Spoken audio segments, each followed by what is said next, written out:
this Hub Network webinar on lead rides. Thank you for joining. It would be really helpful to me if you could put your name and organisation into the Q&A panel on the right-hand side of the screen, or perhaps the bottom of your screen, just so I know I'm not talking to myself. Thank you very much. So the idea for the webinar has come from people within the Hub Network itself. I think whilst the face-to-face meetings, such as a session at the Falkirk Hub on Community Active Travel Action Plans, they're really very useful. There is a limit to the people who can attend, and having to travel to them further reduces the likelihood of folks being available. Also, it's proved a challenge to capture the session in order to share what went on with those who couldn't make it. So with that in mind, we're experimenting with this webinar approach. The date suits a number of people, sorry, not everyone, but importantly, it should provide an easily downloadable recording of the session to share afterwards. The downside is that the interaction is limited.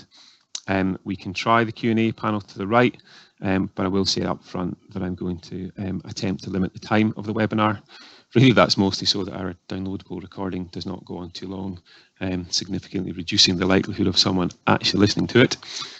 So I expect this will take around 20 to 25 minutes, which I'm sure you'll all be very glad to hear.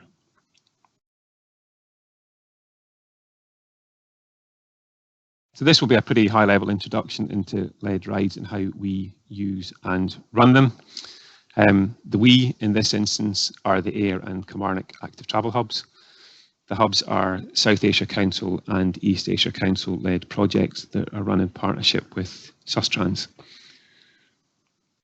Over the period of operating the hubs, we have evolved several elements of lead rides that we deliver, but they all operate within the Sustrans overall lead ride standard. It is important to say at this point that this is not how all rides necessarily should be run. However, it is likely that the elements covered here are things which you would need to consider and cover in your own way of doing lead rides. So we'll look at the points listed in the contents here, and I will have a more detailed resource available to share at the end of the webinar that provides a little bit more detail on most of those topics.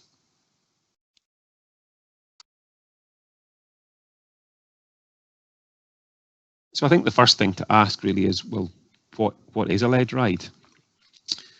We use quite a specific definition of what constitutes a lead ride. You could have a different definition, but part of the reason that we have this is that, as you'll see, by identifying an activity as a lead ride, there are a number of aspects in the preparation, in the operation, and at the end of the ride that must be done. So for us, in terms of our definition, there must be more than 3 people taking part in total, and that includes the minimum of 2 members of ride staff. So i.e. there are at least 2 other participants. And also that there is a clear expectation by those participating that there will be leadership provided by the ride staff before and during the ride. So the participants are coming expecting to be led, not just in terms of directions, and supported and instructed during the ride. And that therefore means that there does actually have to be a ride staff trained and appropriately qualified. And I'll cover a little bit about the ratio of ride staff numbers and to participants that we use later on. And then really importantly, the ride has been organised to suit the ability of the group.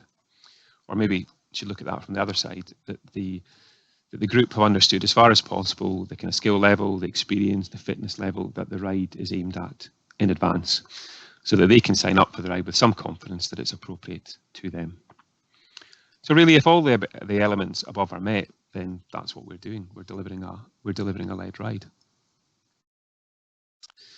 And having determined that we are delivering a lead ride, this explicitly requires a number of things. There are some procedures and activities that must be completed and in place ahead of the ride, for example, a risk assessment.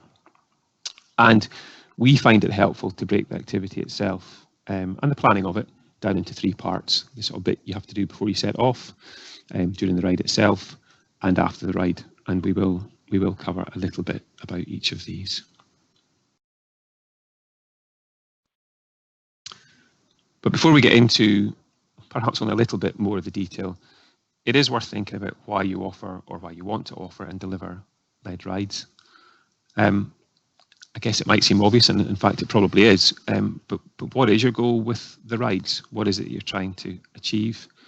When I talk a little bit more about the rides that we do, I'll maybe cover, why we do them as well as what we do. But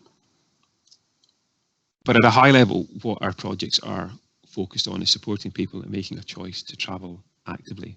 This is what guides all of our activities, including our led rides for our hubs. So at this high level, our led rides look to address a number of the barriers to active travel that have been identified locally. In South and in East Ayrshire, we consistently see the sort of following things as barriers to active travel. One is access to bikes and equipment. East Ayrshire in particular has one of the lowest levels of access to bikes in Scotland. All of our participants are able to borrow a bike or an e-bike, plus the associated safety equipment. I mean, e-bikes have been brilliant, in particular in attracting either first-time or perhaps not for a long time cyclists back to riding their bike, but also actually perhaps a barrier to longer-term adoption. I'll maybe say a little bit more about that later. In fact, I'll not say very much about e-bikes. That will actually be subject to a subject of a future session. But well over 80% of attendees on our rides borrow one of our bikes, so we are addressing that barrier at least in part. So knowledge of paths and routes is another one. This is consistently raised in surveys and questionnaires and other data gathering. Now that isn't to say that the infrastructure is perfect in and around Ayr and Kilmarnock, but it does exist, and supporting people to understand how it can best work for them is a feature of our led rides, something that we actually try to exercise as part of the rides. Gaining increased skills and confidence. I mean, yes, it's an obvious one, and of course it's linked to safety and feeling safe when riding their bike. But certainly joining a group of people with similar desired outcomes, skill levels, experience, etc., can be a very helpful and motivating in supporting a person to make a change. We certainly have very high levels of recurring attendance on our rides, which indicates at least that people are continuing to get something out of it. And maybe in a little bit of a wider picture, supporting sort of issues around social isolation. So whilst perhaps not explicitly linked with active travel, but led rides and other group activities provide an opportunity for folks to interact socially, and the benefits of that really shouldn't be overlooked. We do a significant amount of our rides and other activities working with other organisations, who in turn are working with groups, often seldom heard groups within the community. So those are our key drivers, and you will likely have others. I think the final point I would make is that it's also an opportunity for a little bit of gentle advocacy, not a hard sell by any means, and I think it's likely that by the time a person has joined a led ride, we're already pushing a bit at an open door. I also note that participants on our behaviour change activities, such as the rides, including our led walks, have actually been a very rich recruiting ground for volunteers, and I think that's something for you to bear in mind. I'm sure volunteer recruitment and retention is something that's important to us all. But getting back to the ride itself, as with most things, the first step is about planning and preparing the led ride. As I said, a key point about the led rides is that the group they're aimed at is understood in terms of their ability, skill level, fitness, etc. Because this will impact all aspects of the led ride planning and the ride itself, from the route to the risk assessment to the required ride staff, etc. And once that's understood, you will be able to design a suitable route, and you'll have the basis of your led ride. We often talk about finding a good start point for the route, but I suspect for most the reality is actually quite constrained. At our hubs, the rides mostly begin from where the bikes are stored. A very large proportion of the people on the rides borrow one of our bikes, said often an e-bike. So this constrains the route a little bit, but in both Ayr and Kilmarnock, we have many options and routes available still to us. It's helpful to have welfare facilities available at the start point, I guess, which is also usually the end point, if at all possible. And whilst I'll say a little bit more about the types of rides we do later, you'll have your own preferences, requirements, constraints on where you can do your rides and on the types of route and infrastructure that you can use. The key thing is matching that to the target group and the desired outcome. One of the most important things we'll do in our planning and preparation stage is the ride risk assessment. So once you have the route and the target group is known, a risk assessment can be completed. This should be done well in advance of the ride. Our guideline, perhaps not met every time, is to aim for at least 2 weeks ahead of the activity. You will have, or you will need to have, your own risk assessment process and templates that support that. It's perhaps stating the obvious, but it's really important that the route is actually ridden to support the preparation of this risk assessment. The risk assessment, once completed and checked, must form part of the ride manager's equipment for the ride, so it's something they'll actually take with them on the ride. Certainly in ours, there is information included in the risk assessment that is important that it can be accessed on the ride. So just as an example, our risk assessment covers the following sorts of elements. Basic details of the event, the time, the place, location, etc. A map, in fact quite a detailed route map, and we would include photos, Google Street View type images where they will help at particular parts of the ride or junctions or other obstacles or hazards that are on the ride. And there will also be an accompanying narrative description of the routes. Then, of course, the risks that have been identified and the mitigating actions. Our template includes some sort of standard boilerplate type risks and suggested mitigating actions. But without going over the top, you will have trained ride managers capable of dynamic risk assessment of your ride. So I don't think you need to just really concentrate on the specific risks and hazards on a particular route or group may have. We have a phrase that we use, which I quite like, which is, we recognise that we're a risk-aware organisation, but not a risk-averse one. Fundamentally, we're often taking new people out, or people either new to cycling or coming back to cycling, either on cycle skills or led rides, and there are some inherent risk associated with that. The ride staff themselves are actually all detailed on the risk assessment. So that includes their own contact details as well as the emergency contact details. One of the reasons why the risk assessment goes out on the ride too. As well as the kind of phone numbers and important contact points for all the supporting processes around that. So out of hours contacts, emergency contacts, safeguarding contacts. These are all also included in the risk assessment, and another reason that it goes along on the ride. And of course, all of that requires that there are things like emergency processes, safeguarding processes, incident processes in place. There is a bit more information on these steps in our pocket guide for running led rides, which I will share. But really, it will be up to your own organisation to put those necessary processes in place.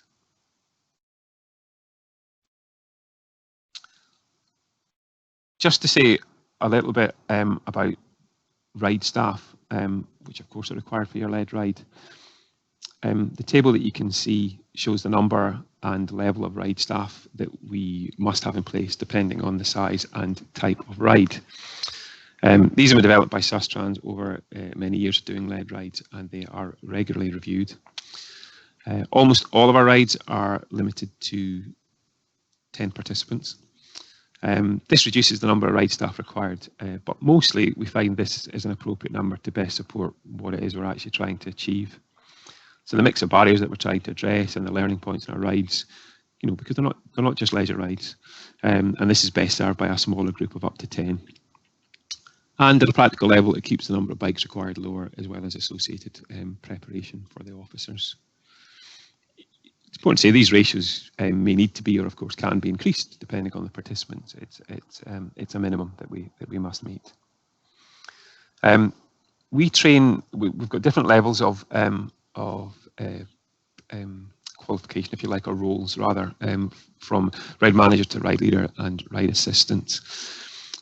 We train all our volunteers to be ride managers, and that kind of allows for maximum flexibility in resourcing our rides from their volunteer group.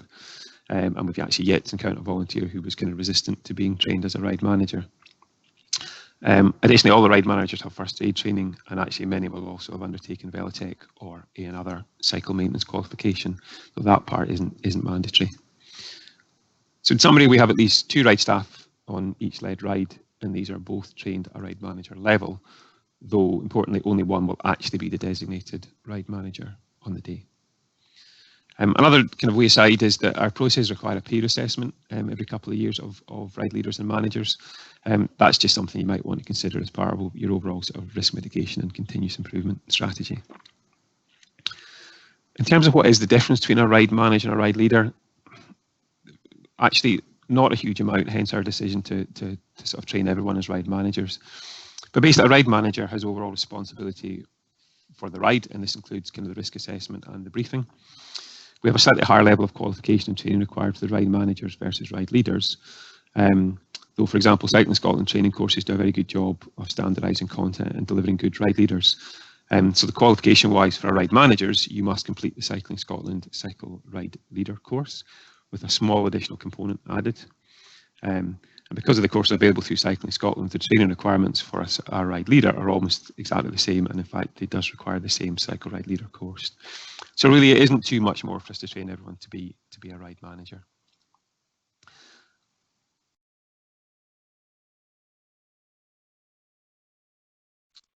Before actually setting off on the ride, once everyone is gathered, there are still some things that we should be doing. We capture a participant register, and that should be completed by everyone going on the ride, including their emergency contact details. And of course, this comes on the ride with the ride staff. The ride manager should deliver a brief on the ride. So the sorts of things the briefing would include, just introducing the ride staff, who are there and which roles they're performing. Conducting a head count, always good to know how many people we're actually taking out with us. Give a brief description of the route, if there are any stops or any other refreshment arrangements in there and how far in they are, any areas of interest. I think really importantly, an estimated finish time. Don't want people to be surprised either by how long or short the ride it turns out to be. And of course, any specific hazards which will be encountered, and in particular, if there's any action required to address those hazards. For example, just dismounting and walking around a complex junction. We want to remind participants to keep cycle safely, keep at least one bike distance apart when riding. Ask participants to make you aware of any health conditions they have which may impact them. And if you're taking any photos of the event, make sure that participants are aware of this and seek their consent, or certainly if they do not wish to be photographed. Talk about ride positions, when we're going to double up. Are we going to do that when we're cycling along an element of the road? Are we going to single file whilst we're using a bit of off-road cycle infrastructure? Those things are good to talk about in advance. Arrangements to avoid the group splitting up, or perhaps arrangements of what to do if the group does split up. We hope they don't. And how to obtain any assistance in the case of difficulty. Really fairly standard stuff. It's also a good idea to perform an M check on the bikes. Now, if like us, participants are borrowing bikes from you, it's a good idea to check the bikes over in advance. That just makes things a little bit smoother at the start of the ride. But even in this instance, we occasionally still run through the basic M check for participant information. It really is a useful thing for them to know. This next slide that's up is just our kind of suggested equipment list, or rather an equipment list that we would use, with the column on the left-hand side being the stuff that the ride manager would definitely have with them. And there are some other extra optional things there which may be appropriate given the ride or the route or even the time of year.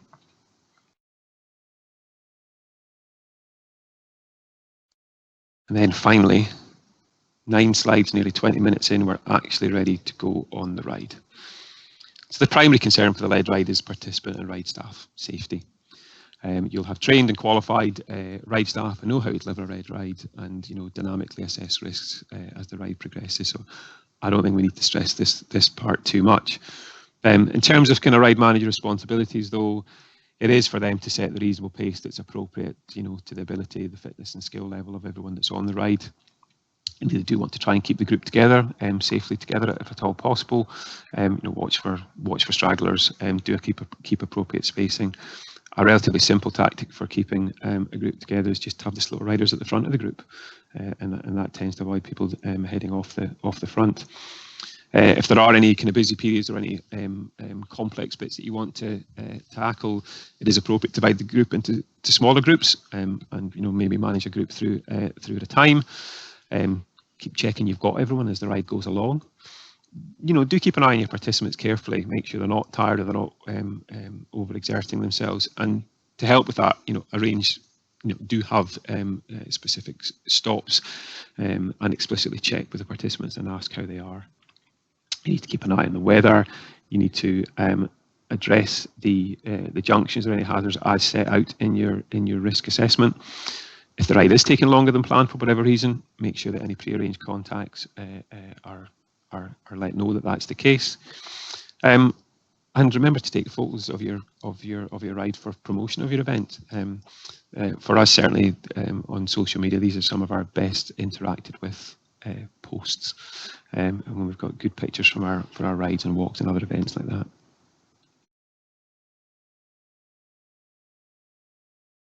And then I'm quite certain everyone makes it back from the ride, but nevertheless, it's important to check that you have made it back with everyone. Never good to lose someone along the way.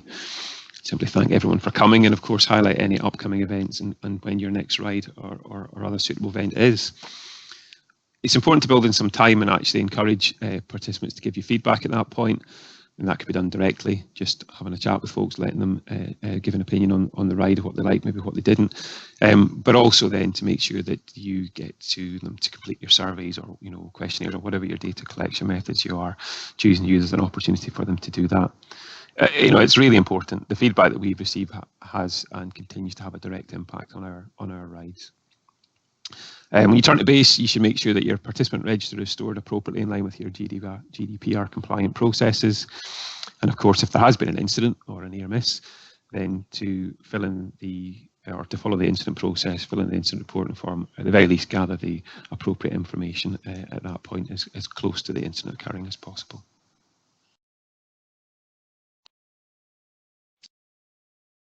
We're nearly there. I think to finish off a little bit about what we do at the Ayr and Kilmarnock Hubs in terms of our rides and why. I am simplifying a bit, but we can broadly group our types of rides into sort of 3 categories. So we have beginners level rides. These are typically around 6 to 8 miles in length, and they're designed to take about an hour to complete. They use almost all kind of off-road paths. Across the hubs, we run multiple of these a week. The kind of goal for these rides is really about supporting the introduction or often the reintroduction of people to riding their bikes again. These might be offered kind of out to the general public as part of a standard scheduled lead ride programme, but often there's a partner organisation that we work with and we'll deliver a specific lead ride activity with or for them, usually as part of a bit of a social inclusion focus. So these rides are about improving basic skills, introducing and using the local cycling infrastructure and the paths, and providing an opportunity for social connection. We then have some intermediate level led rides. These often go a little bit further, typically around 8 to 10 miles, maybe a little bit longer, but are designed to be done in about an hour still. These have a fairly even split of kind of off-road paths, quiet country roads and roads in and around Kilmarnock or Ayr. We do these to offer progression from the beginners rides to allow some practice on local useful active travel routes, actually exercise some of those path routes and how they link through the various towns. And really they're about supporting that sort of those stages of the behaviour change model, kind of at the end of the preparation stage and maybe moving into the action part, perhaps even helping people move on to that maintenance phase. But the idea is that they have progressed and they are now at a point where they certainly have the skills and hopefully the confidence to begin to build cycling into their everyday journeys. But that's maybe not always been the case. So we also offer and run what we call our 8-week skills block. And this is a relatively recent innovation for us. It's kind of a blend of one-to-one type cycle skills sessions with a lead ride. So there's a curriculum of skills and techniques that are put together that are explicitly addressed and exercised as part of the lead ride. And these lead rides are done over an 8-week block. Normally just 1 or 2 specific things each week. And there are 2 main reasons we do this. One is that we recognise the really positive impact one-to-one cycle sessions can have on an individual. I think it's fair to say that these sessions are where the officers have often felt they've made the most difference to an individual. But they are resource intensive by their nature. So this is designed to try and provide a compromise between both, hopefully getting some of the very good things that we achieve with one-to-one cycle skills, but doing this on a larger scale. And we also recognise that for some of the regular ride, there was a bit of a mini cycle club forming. Nothing inherently wrong with that at all, but it did challenge us to ask if there was more we could do to really help folks take active travel action and maybe maintain any change. And we've only just finished the second 8-week block that we've done. Both have been fully, in fact, oversubscribed. And there are a couple of examples of folks increasing what they've been doing from before, which is really the ultimate test of what we're trying to do. And certainly feedback from participants has been that these have been much more instructive than kind of the normal, in quotes, lead rides done previously. So this seems to be going very well and something we're likely to continue with. And one further little aside. we had an experiment where we tried a no e-bike ride. I think, as I said, an awful lot of people borrow bikes from us, and typically they borrow e-bikes. But this was in response to participants feeding back that whilst they love the e-bikes they can borrow, at this point they couldn't get one for themselves, and therefore they felt they couldn't take forward their bike riding into their everyday journeys. So in some sense, the e-bike could actually become a barrier to further change because there was a barrier to accessing an e-bike for everyday use. So it was almost always the cost. So the no e-bike ride was to encourage a number of regulars to take a non-e-bike ride instead, a non-e-bike on the ride instead. So this was done with the support of the officers who had observed and assessed kind of the capability of some of the participants. A number did. We didn't actually totally ban e-bikes for the ride, and they were pleasantly surprised by their own ability. I think in all cases the participants probably did prefer the e-bike, but it did at least demonstrate what they were capable of and perhaps what they could achieve now. And again, I just think that's something to be mindful of with the use of e-bikes. I would also say that we have multiple examples of participants using e-bikes in our rides or at e-bike trial sessions who have gone on to get their own e-bike, and they definitely love it. So listen, I think that's where we should probably leave it. It takes a little while for the recording to become available, but once that is done, I'll find a place to host that so that it can be accessed by everyone in the group. And I'll also put our pocket guide to lead rides in the same place. And as I say, I'll share a link with everyone so that can be accessed. I'd really welcome any feedback you have on the session, really on any aspect of it at all, the content, you know, the webinar style, etc. Please just drop me an email or give me a call. And similarly, if you have any questions at all, yeah, please just get in touch and I'll do my best to answer them. But it just remains for me to say thank you very much for joining today. All the best, and I'll be in touch soon. Thank you.